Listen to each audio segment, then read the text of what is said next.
कीर्तनम् तत्र तत्र कृतमस्ताञ्जलिम् बाष्पवारी परिपूर्णलोचनम् मारुतिं नमत शान्तितम्।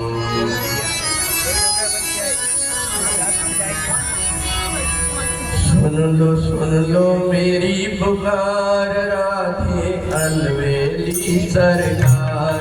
सुन लो मेरी पुकार राधे अलवेली सरकार।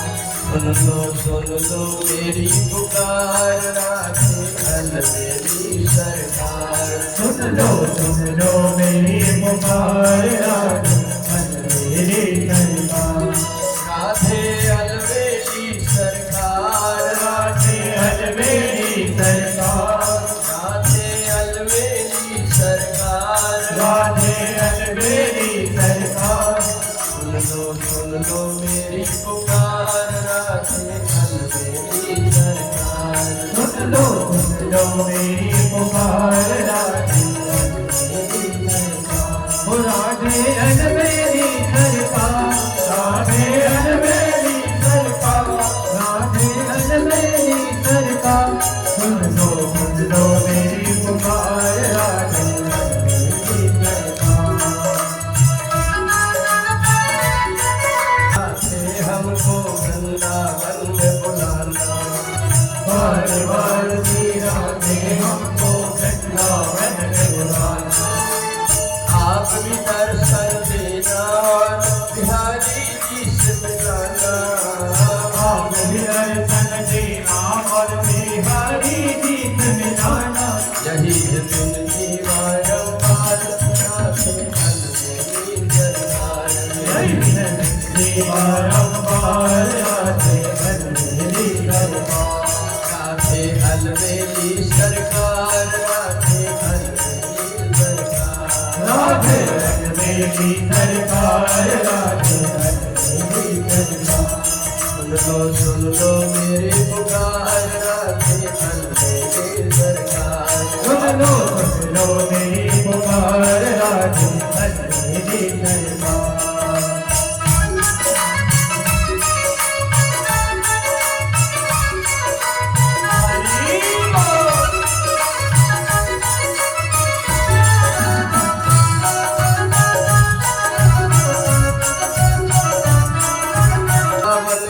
गली गली में भीड़ मची है भारी। वृंदावन की गली गली में भीड़ मची है भारी। वृंदावन की गली गली में भीड़ मची है भारी। वृंदावन की गली गली में भीड़ मची है भारी। राधे राधे बोल बोल कर झूम रहे नर नारी। राधे राधे बोल बोल कर झूम रहे नर नारी। राधा महिमा है अपार राधे अलवेली सरकार। राधा महिमा है अपार राधे अलवेली सरकार। सुन लो मेरी पुकार राधे अलवेली सरकार। सुन लो मेरी पुकार राधे अलवेली सरकार। राधे अलवेली सरकार, राधे अलवेली सरकार, राधे अलवेली सरकार, राधे अलवेली सरकार। सुन लो मेरी पुकार राधे अलवेली सरकार। सुन लो मेरी पुकार राधे अलवेली सरकार।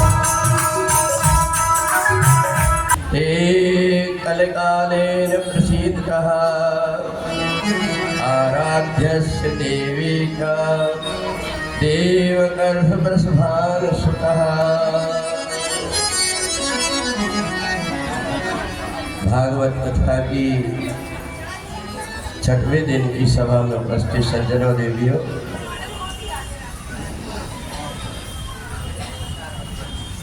हम लोग कल भगवान की बाल लीला श्रवण कर रहे हैं।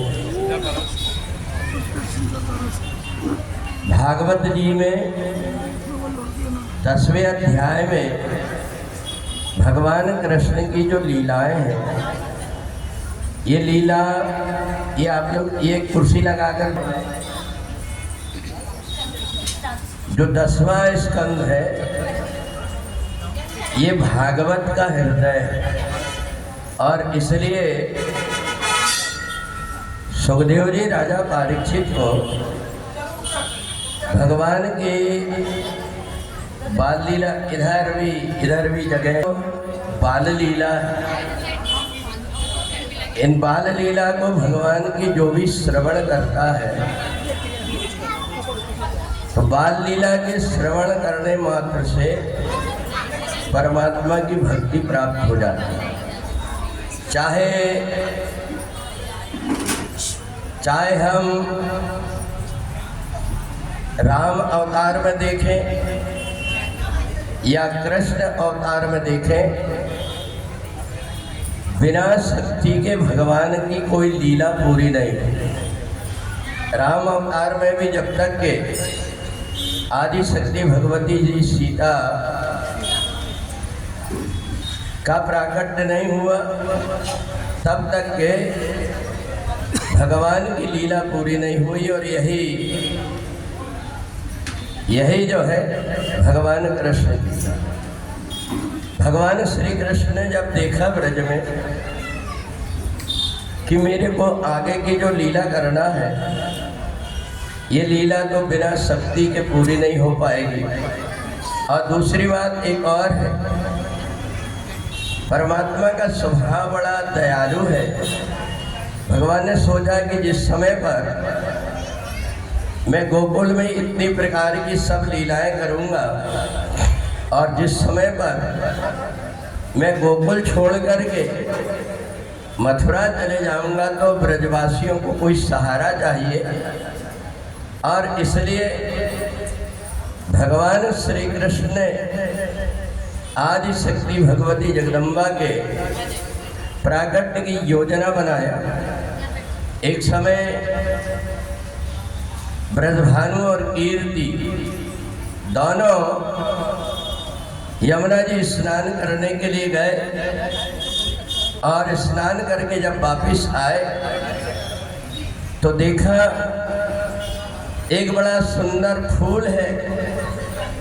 उस फूल में एक बड़ी सुंदर कन्या खेल रही है।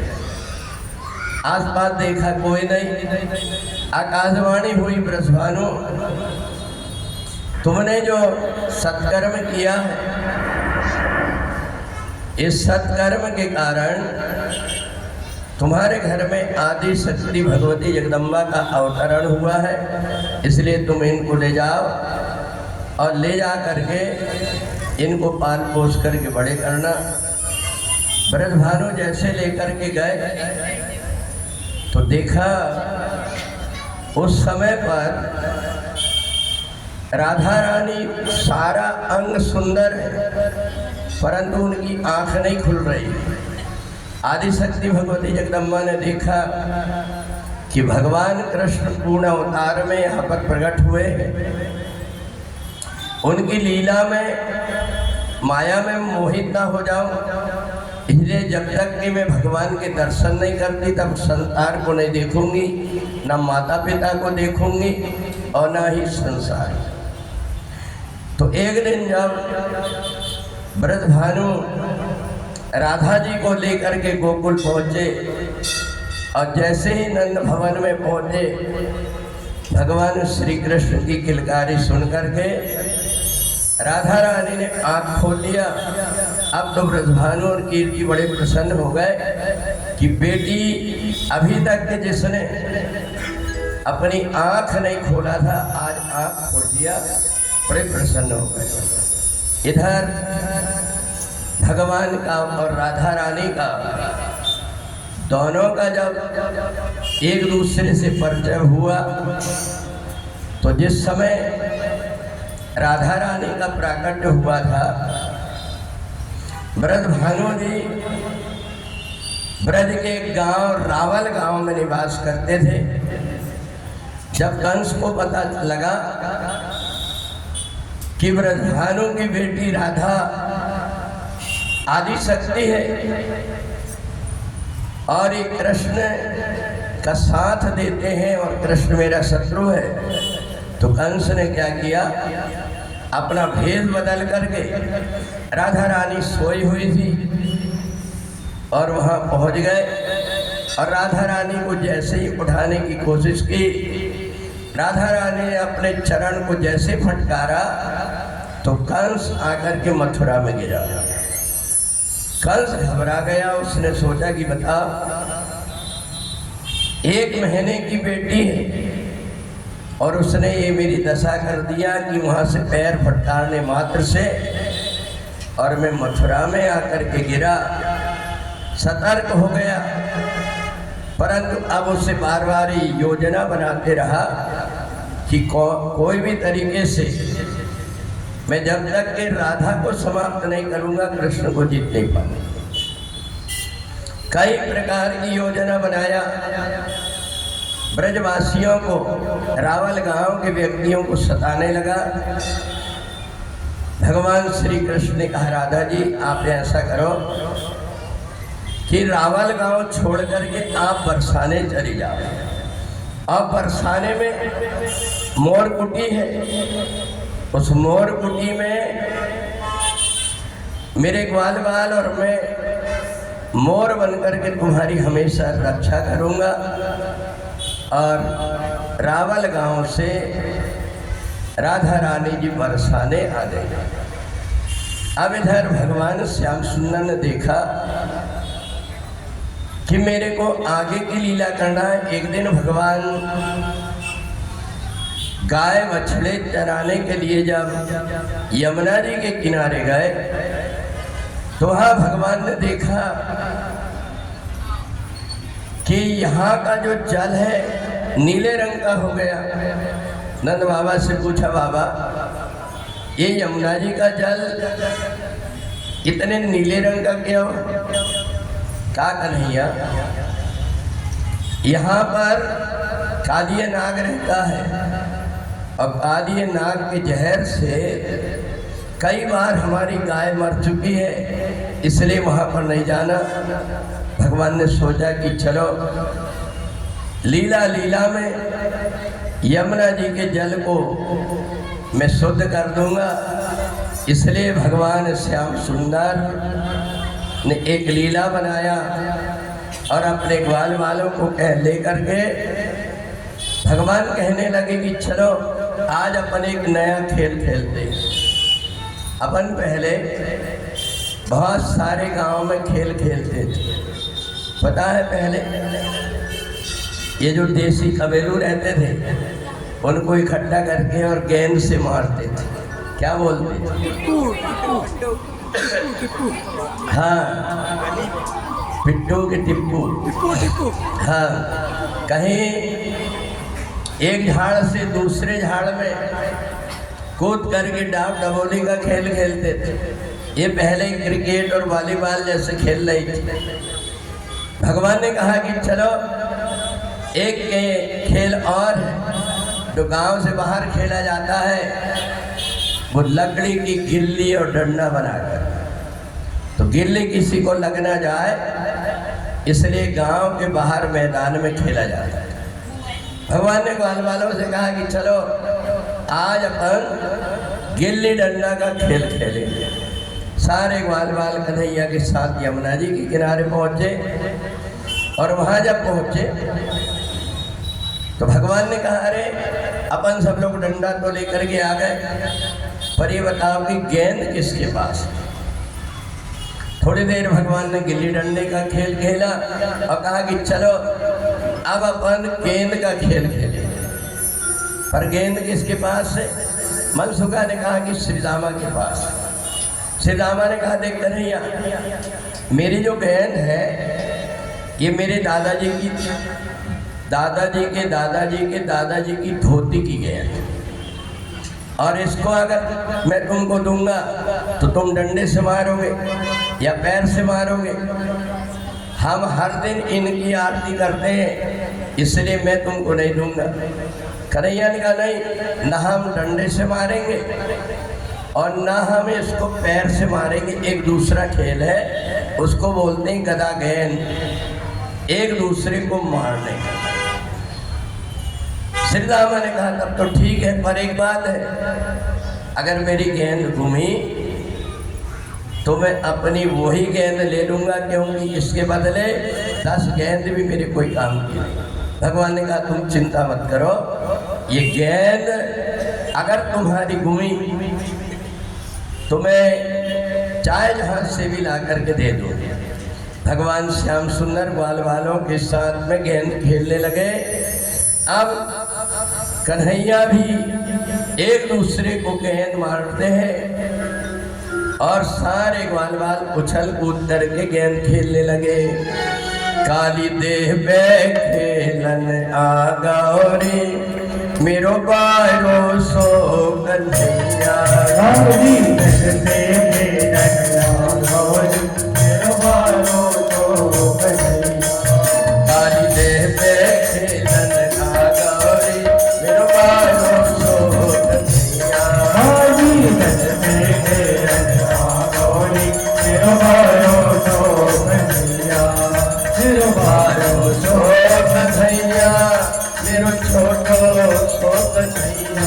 मेरो बारो सो कन्हैया, मेरो छोटो सो कन्हैया।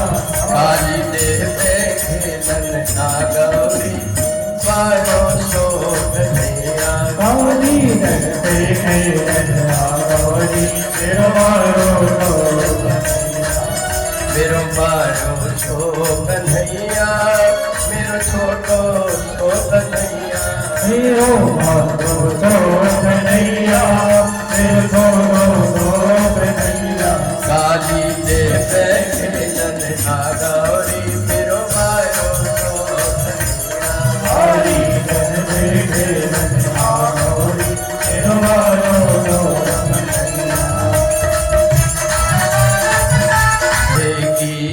गेंद बना ले, काहे की गेंद बना ले। काहे की गेंद बना ले, काहे की गेंद बना ले। काहे को डंडा लायो रे, मेरो बारो सो कन्हैया। काहे को डंडा लायो रे, मेरो बारो सो कन्हैया। मेरो बारो सो कन्हैया, मेरो छोटो सो कन्हैया। मेरो बारो सो कन्हैया, मेरो छोटो सो कन्हैया। काली देह पे खेलन आ गौरी, मेरो बारो सो कन्हैया। काली देह पे खेलन आ गौरी, मेरो बारो सो कन्हैया। रेशम की गेंद बना ले, पटरे शम की गेंद बना ले। पटरे शम की गेंद बना ले, पटरे शम की गेंद बना ले। चंदन को डंडा लायो रे, मेरो बारो सो कन्हैया। चंदन को डंडा लायो रे, मेरो बारो सो कन्हैया। काली देह पे खेलन आ गौरी, मेरो बारो सो कन्हैया। काली देह पे खेलन आ गौरी, मेरो बारो सो कन्हैया।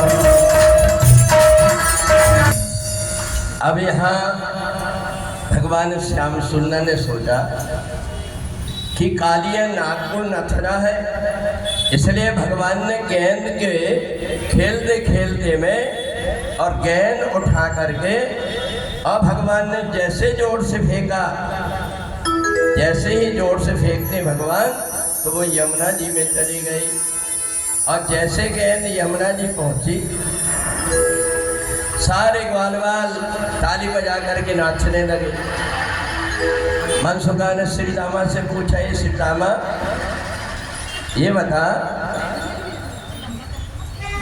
श्री रामा तू क्यों नाच रहा है? कहा तुम क्यों नाच रहे? बोले हम इसलिए नाच रहे हैं कि तेरे दादा के दादा के दादा की धोती की गेंद पानी पीने के लिए चली गई। जैसे ही पानी पीने के लिए चली गई, कहा अब तो जाकर के श्री दामा ने पकड़ लिया, और जैसे ही पकड़ा भगवान को कहा, कन्हैया मैंने कहा था कि मेरी गेंद अगर घूमी तो मैं गेंद के बदले गेंद लूँ। अब मेरी गेंद दे। भगवान श्याम सुंदर ने बहुत प्रकार से कहा, देख मैं तेरे को दूसरी गेंद दे दूंगा, परंतु श्री दामा नहीं माना। जिस समय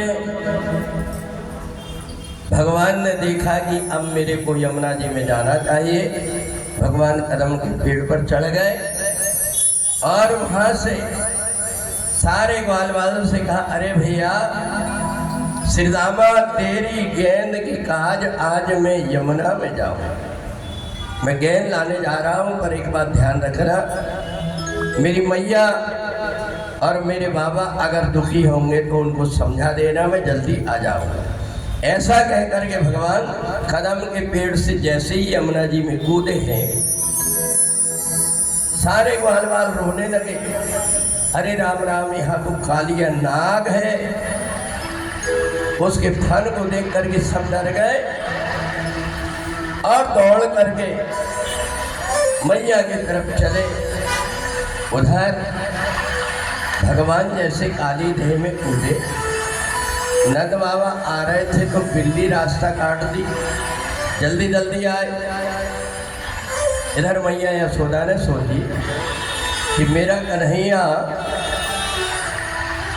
भूखा हो जाएगा, मैं उसके लिए माखन निकाल करके रखूं, अभी आएगा तो मेरे से कहेगा मैया भूख लगी है, माखन निकाल करके रखूं। तो जैसे ही मैया माखन लेकर के आ रही है, हाथ से कटोरा नीचे गिर करके टूट गया। मैया को बड़ा असगुन हो गया कि बात क्या है। इतने में ग्वाल बाल रोते रोते आए, कहा, अरे मैया अपना कन्हैया तो काली देह में कूद गया। नंद बाबा ने जैसे सुना तो तुरंत गिर करके मूर्छित हो गए। जैसे होश आई, कहा, री यशोदा अपने ऊपर इतनी बड़ी विपत्ति आ गई, काली देह में तो कालिया नाग रहता है, अब उसके जहर से अपना कन्हैया बच नहीं पाएगा। मैया यशोदा और नंद बाबा सब दौड़े। सुखदेव जी कहते, राजन भगवान जब कभी भी कोई लीला करने जाते थे तो बलदाऊ जी साथ में रहते थे, पर आज जब कालिया नाग के नथने के लिए गए, भगवान ने बलदाऊ जी को नहीं ले गए। भगवान ने एक दिन पहले ही ऐसी योजना बनाया कि धेनुकासुर नाम का एक राक्षस जो ग्वाल वालों को सताता था, बलदाऊ जी से शिकायत की ग्वाल वालों ने। तो बलदाऊ जी ने जैसे देखा कि वो राक्षस धेनुकासुर गधा बन करके और लात से मार रहा है ग्वाल वालों को, तो उसके पीछे के पैर पकड़ करके जोर से घुमा करके पटक करके और मार डाला। कन्हैया ने कहा, अरे ग्वाल वालों, अब बलदाऊ भैया को छूना मत। उनने गधा को मारे। अब पूरे ब्रज में ये बात फैल गई। बलदाऊ जी को बड़ा बुरा लगा। पूरे गांव के लोग देख करके दरवाजा बंद करने लगे कि इनने गधा को मारे। बलदाऊ ने कहा, देख कन्हैया, तूने इतने राक्षसों को मारा तो तेरा कुछ नहीं हुआ। कहा, भैया तूने गधा को मारा है और गधा को तो मारना बड़ा पाप लगता है, इसलिए हम तो तेरे साथ नहीं। बलदाऊ जी ने कहा, आज से अब मैं तेरे साथ कभी नहीं जाऊंगा। भगवान ने सोचा, अच्छा हुआ, क्योंकि कल मेरे को काली नाग को नथना है और बलदाऊ जी भी कौन है? शेष नाग है। तो सांप को मारते हुए देख करके सांप को दुख लगेगा, इसलिए बलदाऊ जी को ना लेकर के अकेले। अब इधर मैया जैसे ही पहुंची यमुना जी के किनारे, सब तरफ देखती पर भगवान नहीं दिख रहे। सब बन ढूंढा, मधुबन ढूंढा, कहीं नजर नहीं आए, श्याम मेरा खो गया है, हो ढूंढा मधुबन श्याम मेरा खो गया कन्हैया खो गया। सब वन ढूंढा मधुबन ढूंढा कहीं नजर नहीं आए श्याम मेरा खो गया है कन्हैया खो गया है। सब वन ढूंढा मधुबन ढूंढा कहीं नजर न आए श्याम मेरा खो गया है कन्हैया खो गया। मैया आवाज लगाती है कन्हैया आजा रे कन्हैया तेरी मैया पुकारे बड़े प्यार से बड़े प्यार से। आजा रे कन्हैया तेरी मैया पुकारे बड़े प्यार से बड़े प्यार से। कोई तो उसका पता बताओ हटा कर ले जाए श्याम मेरा खो गया है कन्हैया खो गया।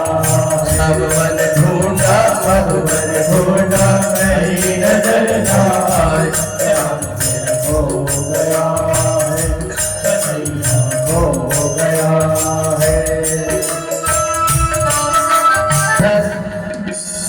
भगवान जैसे ही यमुना जी में पहुंचे कालिया नाग को जैसे ही चरण मारा कालिया नाग उठ करके और भगवान से झपट गया।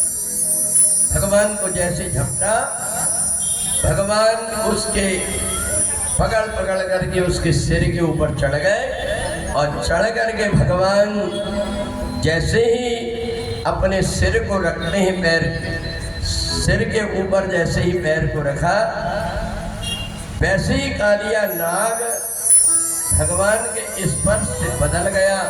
उसको याद आ गई ये तो परमात्मा है। भगवान से प्रार्थना करने लगा हे प्रभु आज मेरे को आपके चरणों का स्पर्श मिला मैं बड़ा भाग्यशाली हूँ। आप मेरे को जो सेवा देंगे मैं करूँगा। भगवान श्याम सुंदर ने कहा कि एक काम करो 1 करोड़ कमल के फूल लेकर के और तुम मथुरा चले जाओ और मथुरा में जाकर के कंस को देना ताकि कंस को भी लगे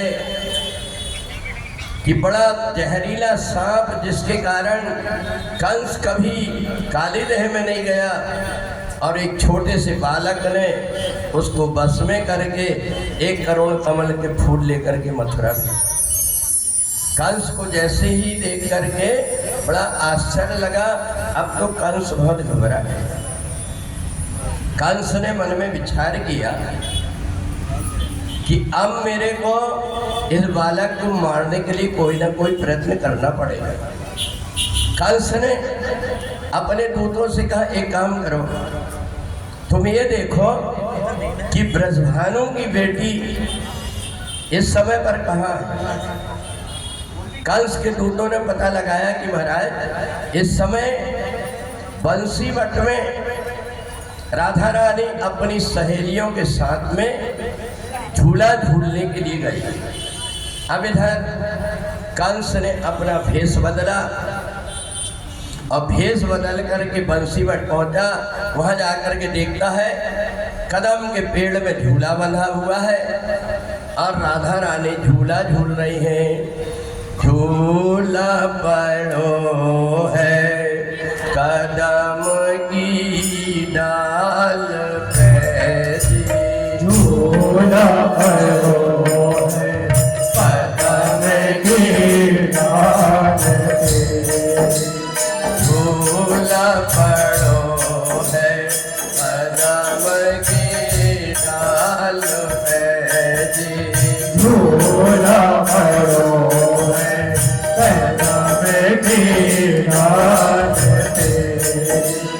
ये जी कोई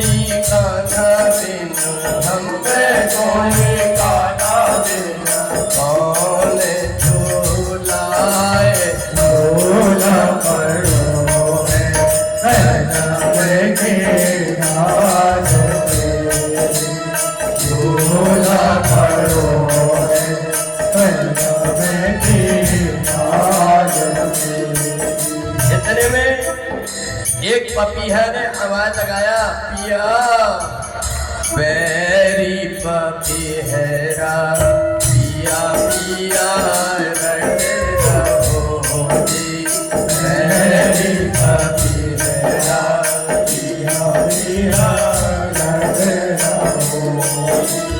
यदि कोई प्रीतम की हमें कोई प्रीतम याद दिलाए, न पड़ो है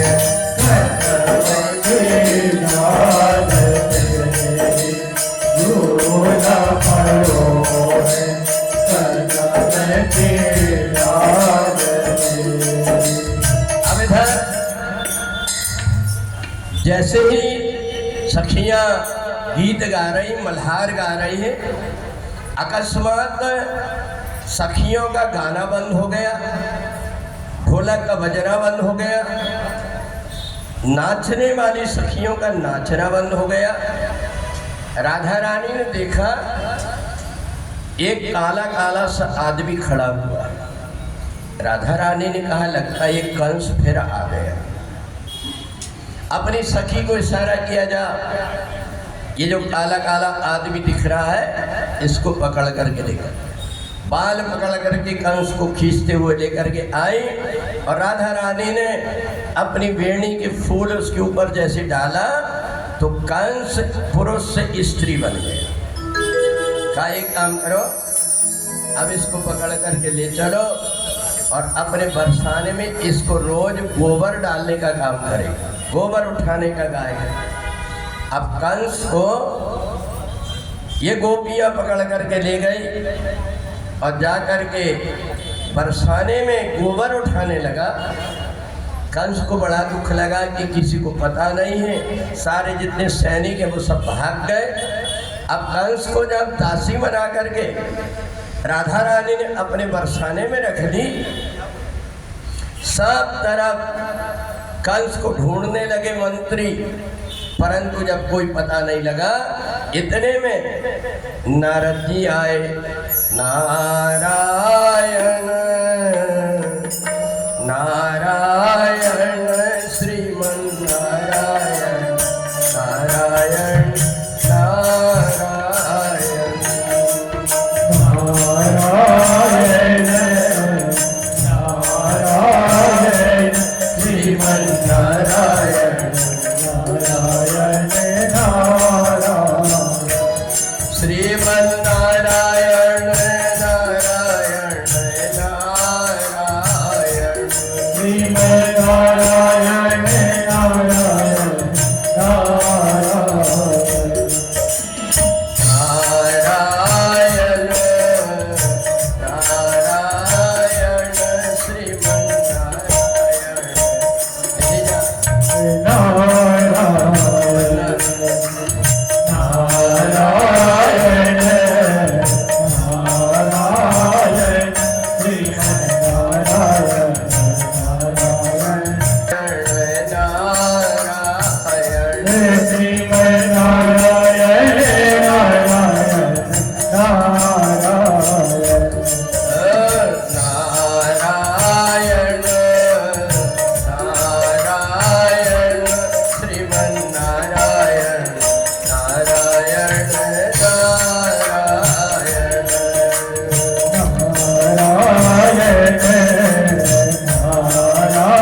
ब्रह्म ऋषि, आपके पास सबकी समस्या का हल है।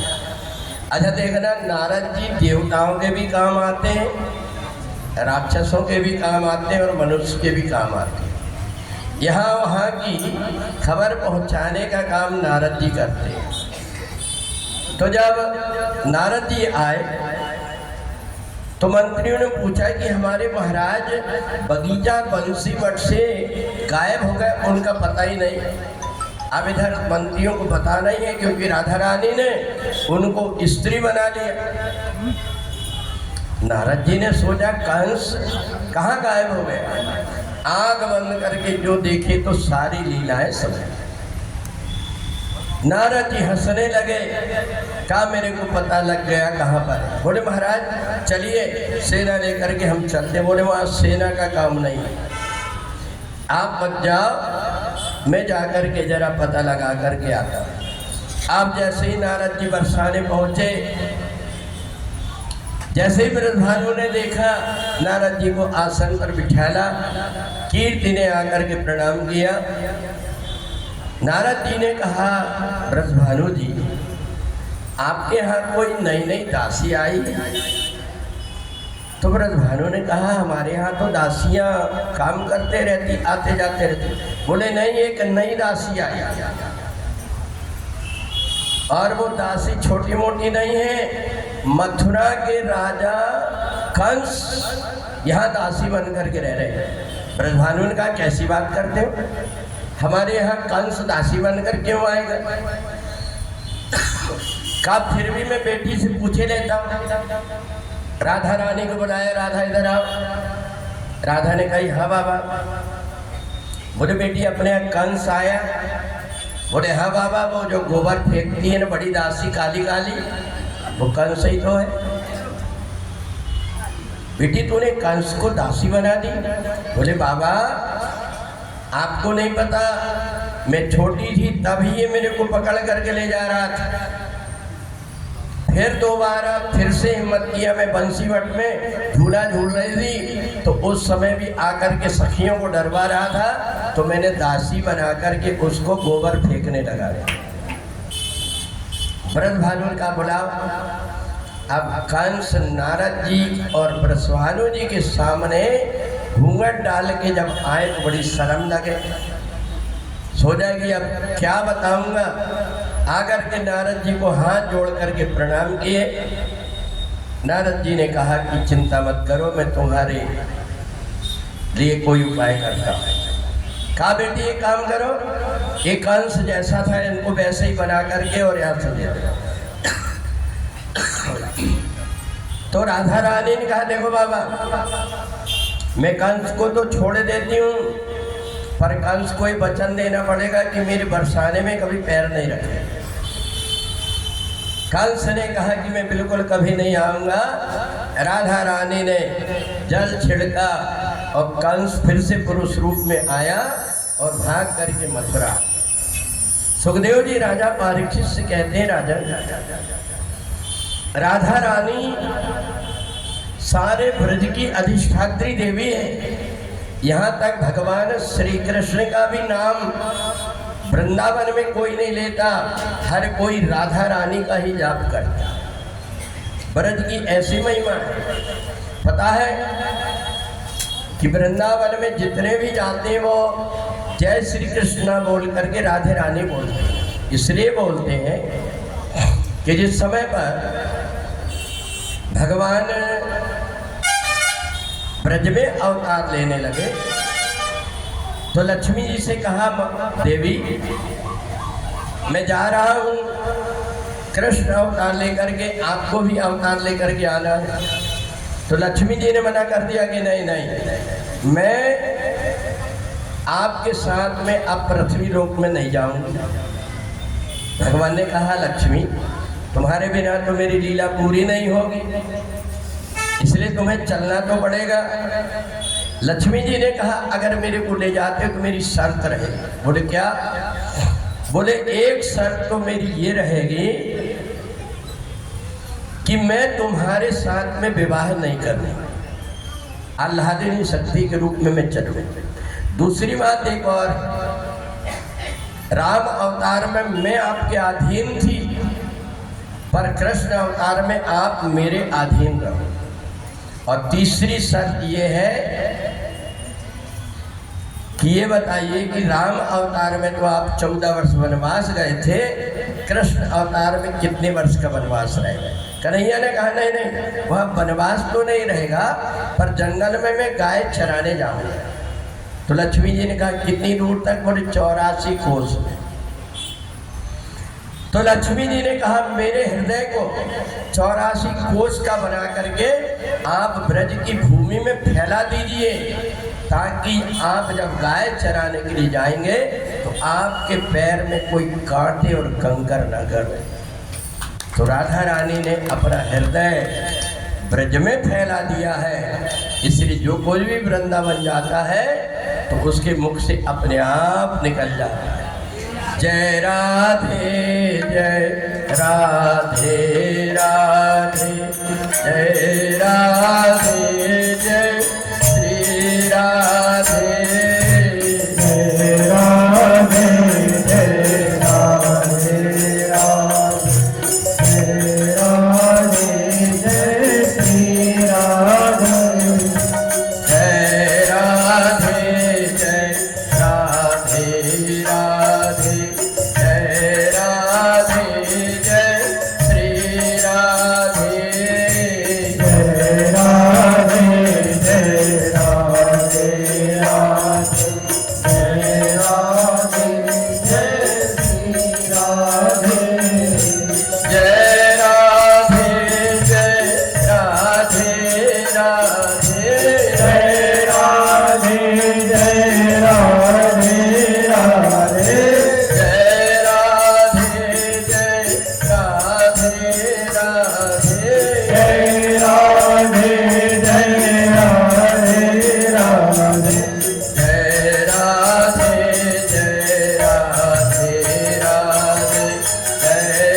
राधे जय प्रिया प्रिया, जय राधे जय राधे राधे, जय राधे जय प्रिया प्रिया, जय राधे जय राधे राधे, जय राधे जय प्रिया प्रिया, जय राधे जय राधे राधे, जय राधे जय प्रिया प्रिया।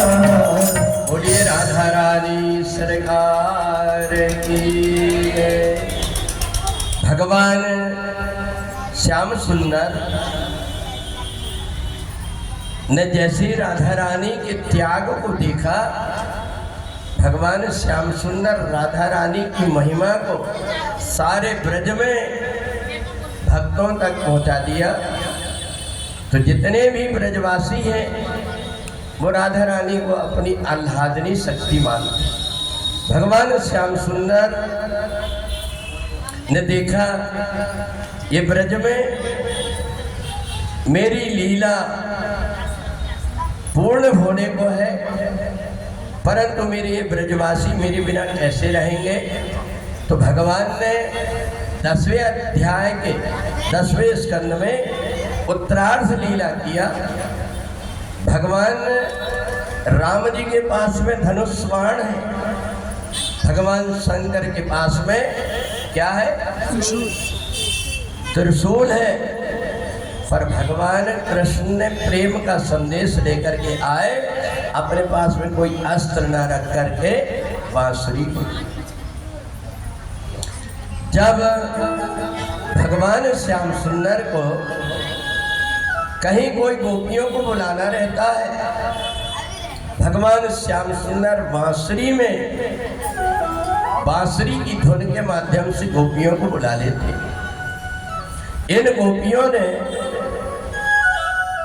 भगवान श्याम सुंदर से इतना अपना प्रेम जोड़ करके रखा था कि कन्हैया जब गाय चराने के लिए जाते थे जंगल में, तो जब तक लौट करके नहीं आ जाते, आंगन में खड़ी होकर के भगवान की रास्ता देखती थी। पानी तक के ना पिए, और जिस समय भगवान लौट करके आए, गाय के खुर से उड़ने वाली धूल भगवान की घुंघराली अलकों में लगे, ऐसे लगते थे जैसे मोती चमक रहे। ये गोपियां भगवान श्री कृष्ण से वास्तविक प्रेम करती थी। देखो, प्रेम और वासना में बहुत अंतर होता है। प्रेम बिना कुछ स्वार्थ के किया जाता है, जबकि वासना में स्वार्थ होता है। प्रेम करने वाला प्रेमी सोचता है मैं जिसको प्रेम करते हूँ उसको सब लोग प्रेम करें, पर वासना में लगता है कि मैं जिसको प्रेम करूं उसे और कोई प्रेम न करे। पर ये गोपियां भगवान श्याम सुंदर को वास्तविक रूप से प्रेम करती थी। क्यों करती थी पता है?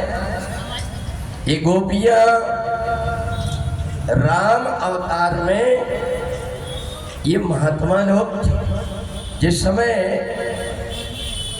दंडक वन में महात्माओं को जब ये पता लगा कि भगवान राम के चरण स्पर्श से पत्थर से नारी बन गई, तो ये महात्माओं के मन में आया हम भी एक एक पत्थर ले जाकर के भगवान के चरण को स्पर्श करा देंगे और हमारे घर में भी सेवा करने के लिए पत्नी मिल जाएगी। इसलिए एक एक पत्थर लेकर के ये सारे महात्मा लोग जब भगवान के पास पहुंचे तो भगवान ने देखा कि हर बार जब ये महात्मा लोग आते थे दोनों हाथ जोड़ करके प्रणाम करते थे, आज ये हाथ पीछे छिपाए हुए क्या बात? भगवान ने पूछा, आज आप कुछ बोल नहीं रहे, क्या बात? क्या भगवान इतना हमारा जीवन अकेले अकेले रहते हो गया, हमारे मन में ऐसी इच्छा है, आपके चरणों में ये प्रभाव है कि पत्थर से नारी बन जाती है, इसलिए हम पत्थर लेकर के आए हैं, आप इनको स्पर्श कर दीजिए ताकि स्त्री बन जाए और घर में हमारी सेवा करे। भगवान ने कहा, देखो मैं आपकी बात को समझ गया, परंतु तुम्हें पता है जो मेरे भक्त रहते हैं उनकी मैं रक्षा कैसे करता हूँ? पता है, ना मैं अवध बिहारी बन करके और ना तो बांके बिहारी बन करके उनकी रक्षा करता हूँ, मैं तो उनकी महतारी बन करके रक्षा करता हूँ। करऊँ सदा तिनकी रखवारी, करऊँ सदा तिनकी रखवारी, करऊँ सदा तिनकी रखवारी, करऊँ सदा तिनकी रखवारी। जिमी बालक राखे महतारी, जिमी बालक राखे महतारी, जिमी बालक राखे महतारी। जिमी बालक राखे महतारी। भगवान ने कहा, महात्मा ये पृथ्वी तुम्हारे तप के कारण टिकी हुई, अगर तुम मोह माया में पड़ जाओगे, ये संसार में पृथ्वी में पाप इतने होते हैं, ये पृथ्वी टिक नहीं पाएगी। तुम्हें अगर विवाह करने की इच्छा है तो कोई बात नहीं, पर एक काम करना, जिस समय में दंडक वन में रहूंगा उस समय तुम ये पत्थर लेकर के आ जाना। तो ये महात्माओं ने बढ़िया बढ़िया से पत्थर छांट करके रखे हुए थे कि भगवान जब आएंगे और स्पर्श करेंगे तो बड़ी सुंदर पत्नी हमको मिल जाएगी। और भगवान जब दंडक वन में पहुंचे तो वहाँ सीता जी का हरण हो गया। इन महात्माओं ने देखा कि भगवान आ गए दंडक वन में, अपने अपने को पत्थर लेकर के जब पहुंचे, भगवान ने कहा, लाओ लाओ, मैं अपने चरण छिला करके और तुम्हारी इच्छा पूरी किए देता हूँ। तो महात्माओं ने कहा, प्रभु जब आप जनकपुर जा रहे थे तब तो आप बड़े प्रसन्न थे, पर आज आपकी आंख से आंसू क्यों बह रहे हैं? आप ये पेड़ पौधे में पकड़ करके लिपट करके रो क्यों रहे हैं? भगवान उस समय दंडक वन में क्या कर रहे थे? सीता जी को खोज रहे थे, क्योंकि सीता जी का अपहरण करके रावण ले जा लिया। भगवान ने कहा, जिस पत्नी को प्राप्त करके मैंने जनकपुर से लेकर के आया था, वो जंगल में कोई राक्षस हरण करके ले गया है, इसलिए मैं उस सीता को खोज रहा हूं। महात्माओं ने कहा, क्या? आप जैसे कि पत्नी को कोई चुरा करके ले जा सकता है? हम तो जंगल की कुटिया में रहते हैं, हमारी पत्नी को भी हरण करके ले जाएगा, हमें तो रात दिन उनकी रखवाली करना पड़ेगा, सब भजन पूजन सब छूट जाएगा। सारे पत्थर उठा करके फेंक दिए, हमें पत्नी नहीं चाहिए। पर देखो महात्माओं ने कई दिन तक के वो पत्थर को रखे थे, और जैसे फेंका उनने, उन पत्थर से स्त्री प्रकट हो गई और उनने महात्मा से कहा, देखो तुमने कहा था हम भगवान के चरणों से स्पर्श कराएंगे, अगर तुमने अपना वादा पूरा नहीं किए तो हम तुमको श्राप दे देंगे। भगवान हाथ जोड़ करके खड़े हो गए, हे देवियों, इन महात्माओं की गलती नहीं है, ये मेरी माया का प्रभाव है। बड़े बड़े ज्ञानी व्यक्ति भी भटक जाते हैं, इसलिए इनको तुम श्राप मत दो। जहाँ तक रही बात मेरे चरण स्पर्श की, तो द्वापर युग में जब मैं कृष्ण बन करके आऊँगा, तुम सब गोपियाँ बनना और मेरे चरण स्पर्श करके अपने आप का उद्धार कर लेना। ये जो गोपियाँ हैं ये वो महापुरुष हैं जिन्होंने कई दिन तक की तपस्या किया है, वेदों की ऋचाओं को जिन्होंने अपने हृदय में आत्मसात किया, ये वो महापुरुष। इसलिए सुखदेव जी कहते, राजन ये गोपियाँ भगवान कृष्ण के बिना अच्छा नहीं लगता है, रोज भगवान को बुलाती है, उनके लिए मक्खन बना करके रखती हैं कि भगवान आज हमारे यहाँ आकर के भोग लगाएंगे। भगवान को बड़े प्रेम से बुलाती हैं, आज मेरे अंगना में आओ नंद लाल, चले आओ गोपाल, दर्शन की प्यासी गुजरिया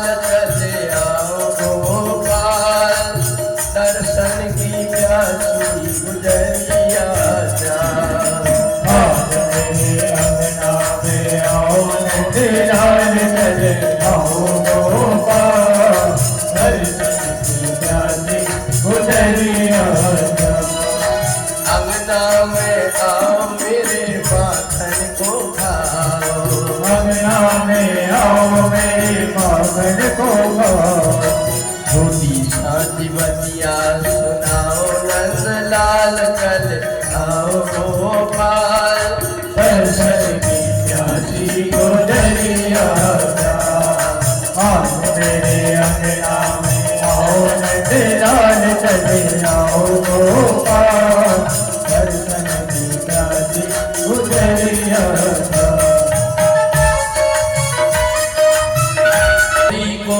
मटकी में दहिया जमाए, कोरी कोरी मटकी में दहिया जमाए, आकर के भोग लगाओ नंद लाल, चले आओ गोपाल, दर्शन की प्यासी गुजरिया।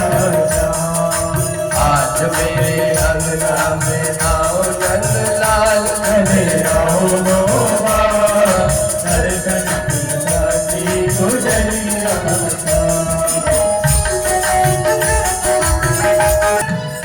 ये सारी गोपियां इकट्ठी हो गई आकर के, और इकट्ठी होकर के कन्हैया से कहती है, कन्हैया आज हम माखन तो तुम्हें बड़े प्रेम से खिला रहे हैं, पर हमारी एक बात मान लो। भगवान ने कहा, क्या? बोले, जिस समय हम भोजन बनाते हैं उस समय आप बांसुरी मत बजाया।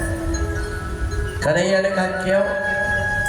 बोले, कन्हैया जिस समय हम भोजन बनाते हैं और आप जब बांसुरी बजाते हैं तो आपकी बांसुरी की आवाज़ सुन करके लकड़ियों के भी आंसू बहने लगते हैं और आग बुझ जाती है, खाना नहीं बनता तो हमें सास भी, नंद भी और पति भी गालियाँ देते हैं। इसलिए हमारी एक प्रार्थना है कि आप जब भोजन बनाते हैं तो आप बांसुरी मत बजाएं। देखो भगवान कृष्ण की बांसुरी में इतना प्रभाव कि जड़ लकड़ी के भी आंसू बहने लगते हैं। तो सोचो संसार की क्या क्या दशा रही होगी। कहते हैं कि जब वृंदावन में बांसुरी बजती थी तो तीनों लोग मोहित हो जाते थे। संतों ने कहा देखो सब तो मोहित हो जाते थे परंतु तीन मोहित नहीं होते। कौन कौन मोहित नहीं होते थे? वृंदावन बंसी बजे मोहे तीनों लोग मोहित होते थे, पर वे तीनों मोहे नहीं रहे कौन की हो। कौन कौन? हाँ, तीन मोहित नहीं होते थे। सती न मोही सत्य से, सती मोहित नहीं होती थी। सती न मोही सत्य से और शेष न मोहे बिन कान। सांप के कान होते हैं क्या? सांप के कान नहीं। तो इसलिए शेषनाग मोहित नहीं हुए क्योंकि उनके कान ही नहीं है तो उनको सुनाई नहीं दे। और योगी न मोहे तप से रहे प्रभु के ध्यान। ये तीन लोग मोहित नहीं हुए। और नहीं तो बांसुरी की आवाज सुनकर के सारा संसार मोहित हो जाए। भगवान श्याम सुंदर से गोपियां अपनी व्यथा बताती, अरे कन्हैया ये तेरी बांसुरी के कारण हम बहुत परेशान हो जाते। बोले होता क्या है? बोले बांसुरी की धुन सुनकर के सब उल्टा हो जाता है। एक बार एक सास ने कही अरे बहू मेरी थाली परस दे, और ससुर ने कहा बहू गाय रभा रही एक टोकना भूसा दे दे। और आपकी बांसुरी बज गई, उल्टा हो गया। क्या हो गया? अरे बंसी की धुन पे मगन भई रे सुध भोली गुजरिया। अरे भोले गुजरिया बंसी की धुन पे मगन भई रे सुध भोले गुजरिया। हरे सुध भोले गुजरिया। मूसा को टोकना सासू को रख दई। मूसा को टोकना सासू को रख दई। दाल भात गाय को परस आई रे सुध भोली गुजरिया। हरे सुध भोले गुजरिया। बंसी की धुन में मगन भई रे सुध भोली गुजरिया। हरे सुध भोले गुजरिया। बंसी की धुन में मगन भई रे सुध भोली गुजरिया। हरे सुध भोली गुजरिया। बनते के धुन पे मगन भई रे सुध भोले गुजरिया। हरे सुध भोले गुजरिया। तो जो बांसुरी की धुन है ये उल्टा सीधा, बोले जब हम श्रृंगार करते हैं तो उस समय पर तुम्हारी बांसुरी बजती है, हमसे उल्टे सीधे श्रृंगार हो जाता है। और इसलिए कहा कन्हैया, एक दिन क्या हुआ, मैं दही भा रही थी और बेटा मेरा रोया, दौड़ करके मैं बेटा को उठाई और तुम्हारी बांसुरी बज गई, मेरे से उल्टा हो गया। गोदी के बालक को सीगे पर टांग दी मैंने और मटकी को झूला में रख करके झूला झुलाने लगा। तो इसलिए कन्हैया आप बांसुरी का कोई समय निश्चित कर लो, उस समय पर बांसुरी बजाओ। भगवान ने कहा देखो गोपी मेरी बांसुरी है, मैं चाहे जब बजाऊं मैं तुम्हारी बात नहीं मान सकता। तो चंद्रावली ने कहा ठीक। अब मैं ही कोई उपाय करती हूँ। का एक काम करो, ये बांसुरी को ही अपन चुरा। एक दिन भगवान खिरका में सोए हुए थे, बांसुरी खुची थी, चंद्रावली ने उठाया और लेकर के चले गए। भगवान श्याम सुंदर ने जैसे देखा मेरी बांसुरी कहाँ गई, भगवान ने भोजन करना पानी पीना सब बंद कर दिया। सारी गोपियों ने देखा कन्हैया तो बांसुरी के लिए बहुत परेशान हो रहा है, अब तो बताना पड़ेगा। गोपियों ने बता दिया, अरे कन्हैया तेरी बांसुरी लेकर के चंद्रावली अपने ससुराल रिठौरा गांव चली। भगवान ने कहा अब तो मैं अपनी बांसुरी लेकर के आऊँगा और चंद्रावली के साथ में छल करके आऊँगा। भगवान ने बढ़िया गोपी का भेष बनाया और गोपी का भेष बना करके भगवान रिठौरा गांव जब चले तो मैया के पास पहुँचे, बोले अरे मैया। मैया ने कही कि कन्हैया की आवाज़ आ रही, पर ये तो खड़ी गोपी। भगवान मुंह फेर लिए, मैया ढूंढ रही पूरे घर में कन्हैया का, फिर आवाज़ लगाए अरे मैया। मैया ने देखी ये गोपी, जैसे घूंघट खोल करके देखी तो कन्हैया। का कह रहे कन्हैया, आज तूने एक ऐसा श्रृंगार किया। बोले मैया आज मैं रिठौरा छलने के लिए जा रहा हूँ, पर एक बात बता, मेरे को कोई पहचानेगा तो कि नहीं कि मैं गोपी हूँ कि ग्वाल। मैया ने कही कन्हैया जब मैंने पैदा किया मैं नहीं पहचान पा रही तो दूसरा कैसे पहचाने। मैया ने कही देख कन्हैया, आज तेरे चेहरा को देख करके मेरे को बहुत याद इसलिए आ रही है कि अच्छा हुआ भगवान ने तेरे को बेटा बनाया। अगर तू बेटी बनाता ना तो तेरे को आज तक कोई भी लेकर के भग जाता, तू इतना सुंदर। भगवान को मैया ने एक काजल का टीका लगा दिया, चुम्बन लिया और भगवान रिठौरा गांव जब पहुंचे आवाज लगाए अरे चंद्रावली। चंद्रावली ने कहा कि कौन आ गया, जो देखी तो नीचे गोपी खड़ी। बोले मेरे को नहीं पहचानी, मेरे तेरी फुआ की लड़की हूँ, अपन दोनों बहने बहने। चंद्रावली उतर के आई, बोले मैंने तो तेरे को आज पहली बार देख रही, तू शादी में क्यों नहीं आई। बोले तेरी शादी हुई उस समय मेरा गोना हो गया करके नहीं आई। अब तो जैसे ही भगवान को लेकर के चली, चंद्रावली ने कहा बहन एक बात बताऊं। बोले क्या।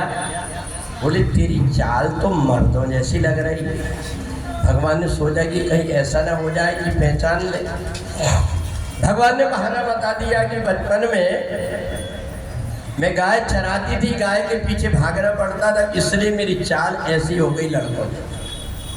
अब जैसे पहुंचे तो उत्तर प्रदेश में क्या होता है, पैर पड़ने के लिए ऐसे पिंडली को दबा दबा करके पैर पड़ते हैं। तो चंद्रावली जैसे भगवान के पैर धो करके और ऐसे पैर दबाने लगी, फिर मुँह में हाथ रख रही। बोली अरे बहन तेरी ये पिंडली तो मर्दों जैसी कड़ी कड़ी लग रही है। भगवान ने कहा देख बहन तेरे को बता दिए ना बार बार, अब तू परेशान मत कर, मेरे को भूख लगी खाने को दे दे। भगवान ने देख लिया ये बांसुरी रखी हुई है, जल्दी से भगवान ने वो बांसुरी उठाया और खाया और थाली लेकर के जैसे जाने दिए, भगवान तुरंत साड़ी उतार करके थैली में रखे और नीचे दौड़ करके आए और आवाज लगाए अरे चंद्रावली। चंद्रावली ने कहा मेरी बहन नीचे कैसी चलेगी। जो नीचे जगह चंद्रावली से कहा कि मैं तेरी बहन है, नहीं तेरा खासा मुंह में। अब भगवान ऐसा कह कर के चले आए।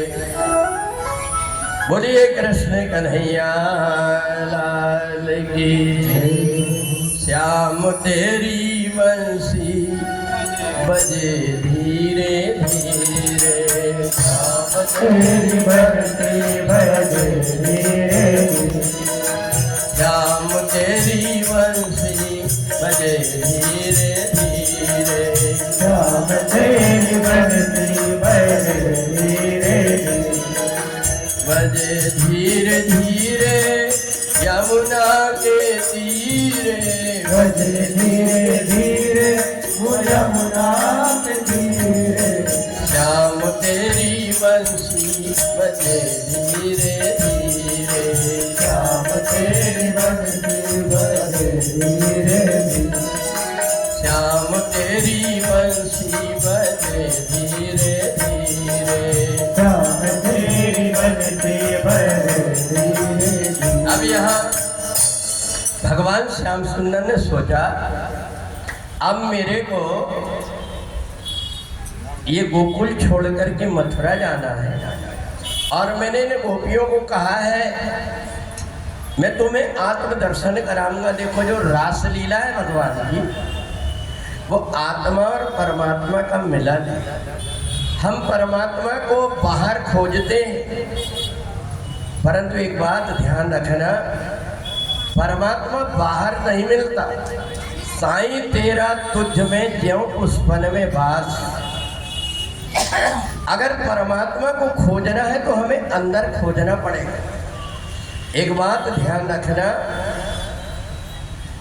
जो व्यक्ति ये सोच लेता है मेरा जीवन केवल आज का भर है कल का कोई ठिकाना नहीं है मौत मेरे सिर पर खड़ी है। अगर व्यक्ति ये समझ ले तो जितनी प्रकार के पाप बुराइयां रहती हैं वो सब छूट जाए। चोरी धोखाबाजी ये तब करता है व्यक्ति जबकि उसको मौत का डर नहीं रहता। परंतु जो व्यक्ति ये सोच लेता है आज भर का मेरा जीवन है कल रहूंगा कि नहीं रहूंगा वो बड़े संभल करके चलने लगता है। और इसलिए इन गोपियों को लगा हम परमात्मा के दर्शन करके अपने आत्म स्वरूप में अवस्थित हो जाएं जिससे कि हमारा जन्म और मरण मिट जाए। और आत्मा और परमात्मा का मिलन ही इसको रासलीला कहते हैं।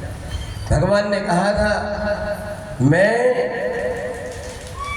एक दिन अवश्य तुमको अपने में सम्मिलित कर लूंगा। और भगवान ने सोचा कि आज चंद्रमा पूर्ण कला से निकल गया है और आज शरद पूर्णिमा की रात्रि है। आज अपनी गोपियों को आत्मदर्शन करा दूंगा जिससे कि इनका आवागमन छूट जाए। जब हम परमात्मा के प्रति सच्चा प्रेम करते हैं तो हमारी चिंता परमात्मा को हो जाती है। जो तू आए एक पग तुम मैं आऊं पग 60।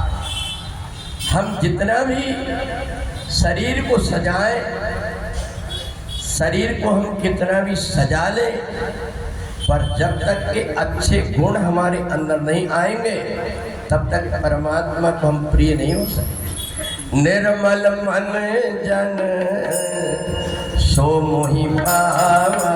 निर्मल मन जन सो मोहि पावा।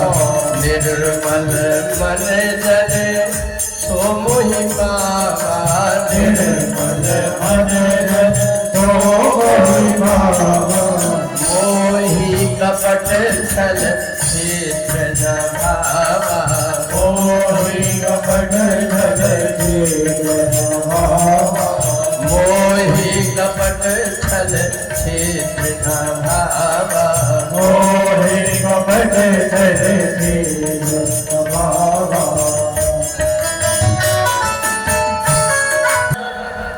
भगवान से मिलने के लिए गोपियां आतुर हो रही हैं। शरद पूर्णिमा की रात्रि भगवान कदम के पेड़ से टिक कर के खड़े हो गए और बांसुरी को हाथ में लेकर के कहते अरे बांसुरी मैंने जब जब भी तेरे को जरूरत पड़ी अपने कोमल हाथों से तेरे को स्पर्श किया। अपनी ठंडी हवाओं से तेरे को शीतलता प्रदान किया। आज तू एक काम कर मेरी जितनी गोपियां हैं उन सब गोपियों को यमुना जी के किनारे यहाँ पर बुला ले। भगवान ने हाथ में बांसुरी लिया और बांसुरी लेकर के जैसे ही भगवान बांसुरी बजाने लगे ये गोपियां जो कुछ भी काम कर रही थी वो सब छोड़ दिया। कोई भोजन बना रही थी, एक रोटी हाथ में एक तवा में छोड़ दी, पति को भोजन करा रही थी, छोड़ दी। कोई गोपियां एक कपड़ा पहनी दूसरा नहीं पहन पाई, एक पैर में चप्पल पहनी दूसरे में नहीं पहन पाई, एक आंख में काजल लगाई दूसरे में नहीं लगा पाई। जैसी थी वैसी अवस्था में गोपियां उठ करके खड़ी हो गई। ऐसी बांसुरी ने गजब ढाया, पूरे ब्रज में बांसुरी की आवाज गूंजी। मधुबन में धूम मचाई रे मुरलिया श्याम की। मधुबन में धूम मचाई मुरलिया श्याम की। मधुबन में धूम मचाई रे मुरलिया श्याम की। मधुबन में धूम मचाई रे मुरलिया श्याम की। मुरलिया श्याम की, मुरलिया श्याम की। मुरलिया श्याम की, मुरलिया श्याम की। मधुबन में धूम मचाई रे मुरलिया श्याम की। मधुबन में धूम मचाई रे मुरलिया श्याम की। मधुबन में धूम मचाई रे मुरलिया श्याम की। मधुबन में धूम मचाई रे मुरलिया श्याम की। मुरलिया श्याम की, मुरलिया श्याम की। मुरलिया श्याम की, मुरलिया श्याम की। मधुबन में धूम मचाई रे मुरलिया श्याम की। मधुबन में धूम मचाई रे मुरलिया श्याम की। मधुबन में धूम मचाई रे मुरलिया श्याम की। मधुबन में धूम मचाई रे मुरलिया श्याम की।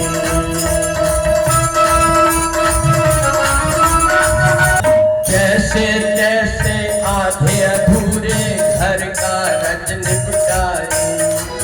जैसे जैसे आगे अधूरे घर का निपटाए। कर उल्टे सिंगार गोपियां मधुबन दौड़ी आई। कर उल्टे सिंगार गोपियां मधुबन दौड़ी आई। मधुबन में धूम मचाई रे मुरलिया श्याम की। मधुबन में धूम मचाई रे मुरलिया श्याम की। मधुबन में धूम मचाई रे मुरलिया श्याम की। धूम मचाई रे मुरलिया श्याम की। मुरलिया श्याम की रे मुरलिया श्याम की। मुरलिया श्याम की रे मुरलिया श्याम की। हे मधुबन में धूम मचाई रे मुरलिया श्याम की। मधुबन में धूम मचाई रे मुरलिया श्याम की। जो खाना बना रहे थे उनसे क्या हुआ? खीर में नौन, दाल में शक्कर, हलवा में मिर्चाई। खीर में नौन, दाल में शक्कर, हलवा में मिर्चाई। सास को भूषण आए को चावल, ऐसी मची बोराई।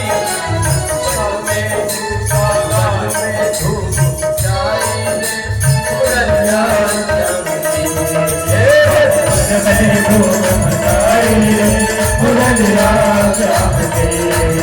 मधुबन में धूम मचाई रे मुरलिया श्याम की। मधुबन में धूम मचाई रे मुरलिया श्याम की। मुरलिया श्याम की। मुरलिया राम की मुरलिया राम की मुरलिया राम की मधुबन में गोविंद आए मुरलिया राम की मधुबन में गोविंद आए मुरलिया राम की। बोलिए राज बिहारी भगवान की। गोपियों ने घर के उल्टे सीधे काम करके और विचित्र विचित्र प्रकार के श्रृंगार करी और गोपियां आकर के खड़ी हो गई। सब गोपियां एक दूसरे को कहती, बहन घर में क्यों बैठी हो, आज तो अपना बड़ा दिन है। कई दिनों से कई जन्मों से जिस प्रीतम की याद कर रहे थे, आज उस प्रीतम से मिलन का दिन है। आज तुम ऐसे कैसे बैठे? आज ऐसे बैठने का दिन नहीं है। जिनके लिए हम श्रृंगार करते थे आदि का तो दिन। अच्छा देखो, अगर महिलाओं को कोई आदमी सताना चाहे तो एक काम करे, घर में बढ़िया बढ़िया 10-25 साड़ियाँ ला कर के रख दे, स्नो पाउडर क्रीम ला कर के रख दे और ऐना लुका दे। अब वो आदमी का जीना हराम कर दे, क्योंकि ऐना के बिना श्रृंगार नहीं हो सकता। अब इधर सुखदेव जी कहते, राजन ये गोपियों ने जहाँ जहाँ भी बांसुरी की आवाज सुनी, सब गोपियों को लग रहा था कन्हैया मेरे को पुकार रहा।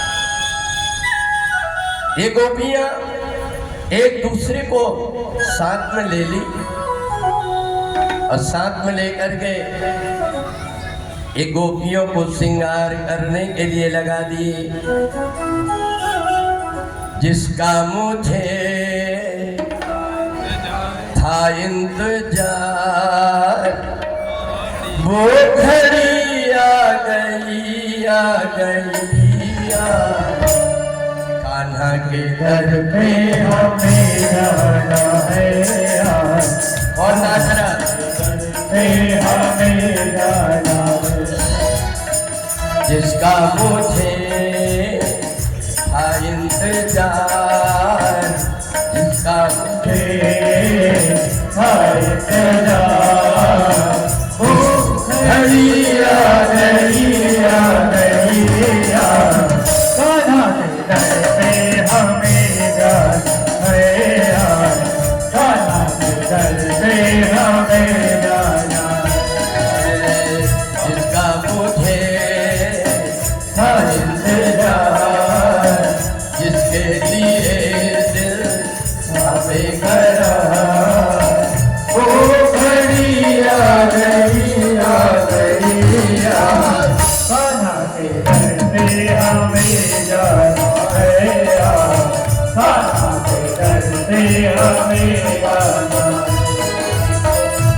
कान में कुंडल और नाक में नथनी, कानों पे कुंडल और नाक में नथनी, कानों में कुंडल और नाक में नथनी, कानों पे कुंडल और नाक में नथनी, गले में हरवा सजाना है यार, कान्हा के घर पे हमें जाना है यार, कान्हा के घर पे हमें जाना है। चलो सखी, आँखों में गजरा और बालों में गजरा, आँखों में गजरा और बालों में गजरा, आँखों में गजरा और बालों में गजरा, आँखों में गजरा और बालों में गजरा, ओठों पे लाली लगाना है यार, कान्हा के घर पे हमें जाना है यार, कान्हा के घर पे हमें जाना है। चलो सखी, करो से जाना है हमें।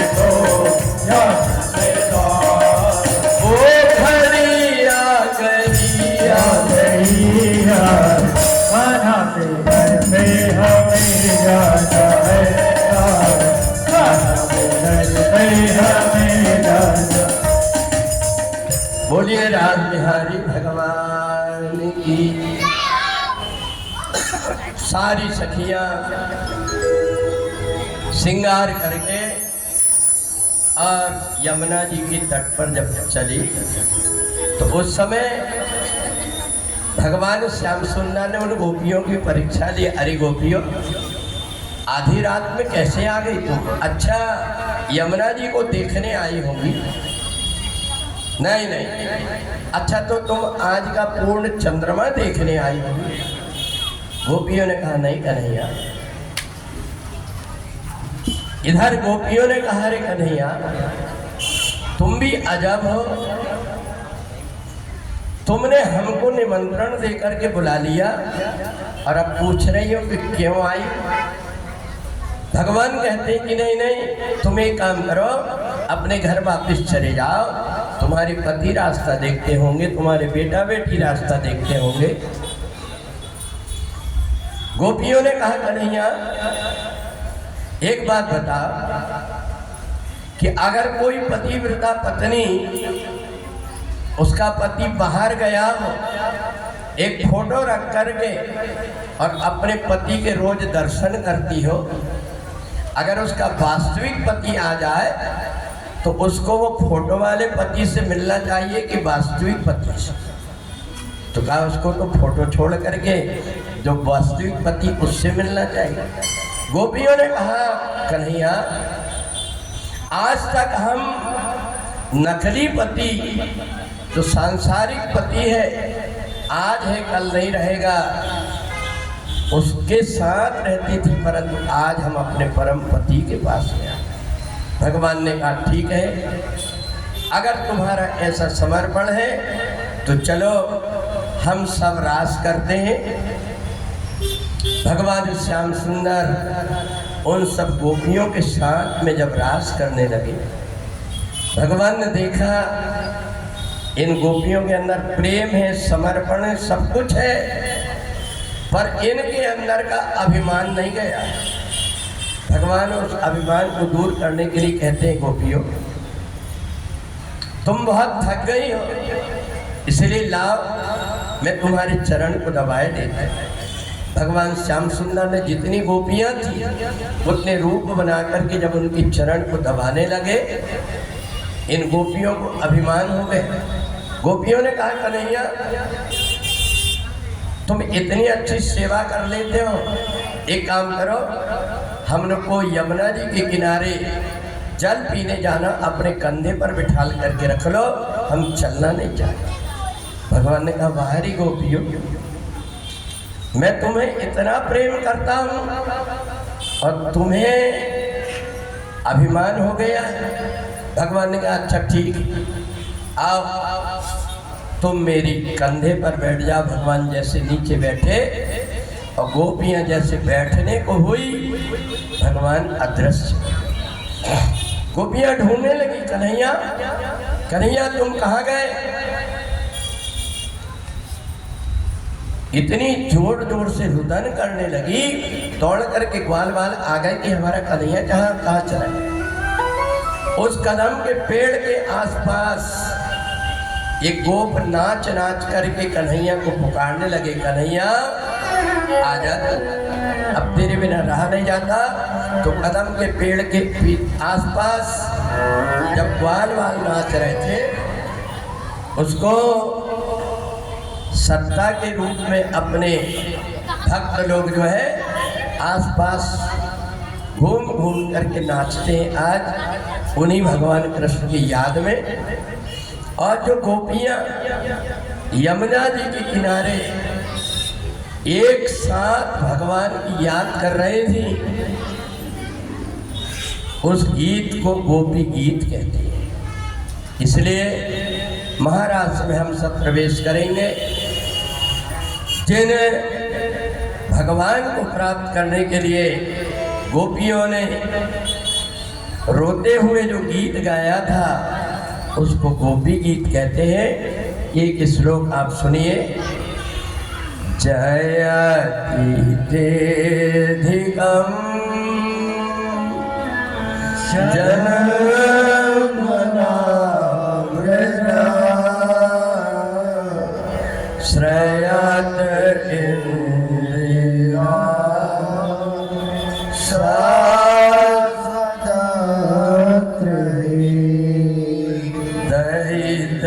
दृश्यता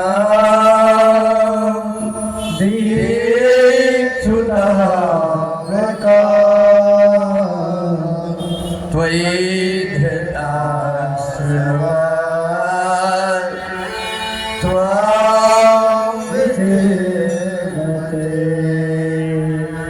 बंसी पकड़ कर रोई रे कन्हैया तेरी याद में मन मोहन तेरी याद में बंसी पकड़ कर रोई रे कन्हैया तेरी याद में मनमोहन तेरी याद बंसी पकड़ कर रोई रे कन्हैया तेरी याद में मन मोहन तेरी याद में बंसी पकड़ कर रोई रे कन्हैया तेरी याद में मनमोहन तेरी याद रात की अंधेरी मैं यमुना तट पे अकेली रात की अंधेरी मैं यमुना तट पे अकेली काली पकड़ कर रोई रे कन्हैया तेरी याद में तेरी याद काली पकड़ कर रोई रे कन्हैया तेरी याद में मनमोहन तेरी याद। भगवान से अगर हमारा नाता जुड़ जाता है तो भगवान हमको दुखी नहीं देख पाते। करऊं सदा तिनकी रखवारी जिम बालक राखे मेहतारी। जहाँ भक्त मेरा पग धरे वहाँ धरूं मैं हाथ, अब पीछे पीछे मैं चलूं कभी न छोड़ूं साथ। भगवान ने उन गोपियों को यमुना किनारे जब रोते देखा तो उस समय भगवान श्याम सुंदर से रहा नहीं गया और भगवान श्याम सुंदर तुरंत उन गोपियों के बीच में प्रकट हो गए। बोलिए भक्तवत्सल भगवान की। चलो महाराज के लिए कन्हैया चलो।